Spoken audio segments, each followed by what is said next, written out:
Hi, I'm Laura Gable with LeHane, and in today's video, I'd like to talk to you about personal calling cards, the benefit of them, and how to create one. Now, all professionals at all levels have some sort of printed business card to exchange your information, and this concept is no different when you're seeking a new opportunity. Having a personal business card can be a huge difference, so don't skip this step. Now, some people may argue, well, everything's digital, so why do I need a traditional business card? And others will say, well, a printed business card is the best way to go. So whichever platform you choose, whether it's digital, printed, or social media, keep in mind not only how you work, but the type of business you're in and also those that you network with. So why even have a personal calling card? Well, great question. Even while you might be working with an organization, it's a good idea to have both types of calling cards, a business card and a personal calling card to distribute to all of your contacts. This makes it really easy to help you keep a dual identity, personal and business, ideally giving out your personal calling card for personal emails and phone calls and your business cards for organizational communications.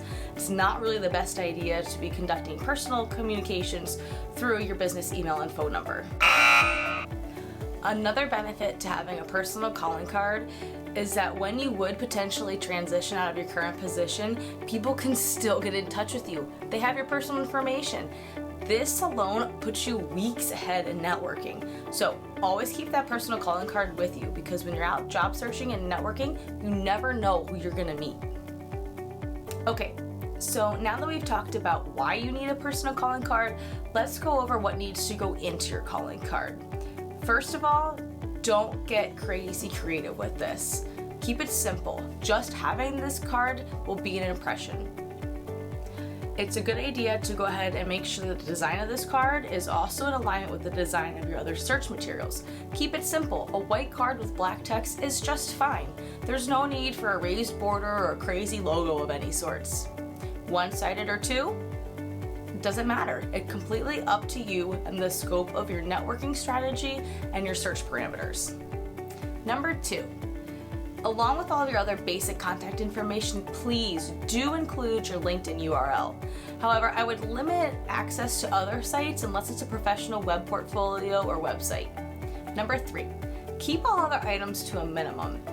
You don't have a lot of space here, so I would keep your resume and your other search materials for the place of your experiences, degrees, and certifications. However, if there's something very specific that is broadly understood and highly important, you could include this on your calling card. Number 4, printing your cards. So you have two options. You can print them yourself, or you can have them done professionally.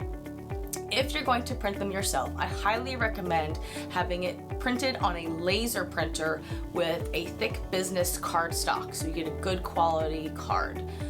If you don't want to do that or don't have the supplies to do that, you could take it to an office supply store like Staples or Office Max or Office Depot, or you could do something online through Vistaprint, Shutterfly, any of those types of services. The key here is, though, that it doesn't have to break the bank. Number 5, check your spelling. I'll say it again, check your spelling. Now you're ready to go with your business card. Now don't forget, whichever platform that you chose, whether it's digital or social or a print format, make sure that everything is separate, your personal and your business life.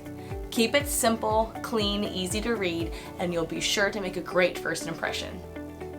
Now, if you're looking for more information on using social media as your calling card, be on the lookout in the next few weeks. We'll be having a video coming up on how to leverage social media in your job search. As always, thank you for watching, and we're so glad that you're able to join us today. Please be sure to subscribe to our channel so you don't miss any other tips and tricks to launching a successful job search.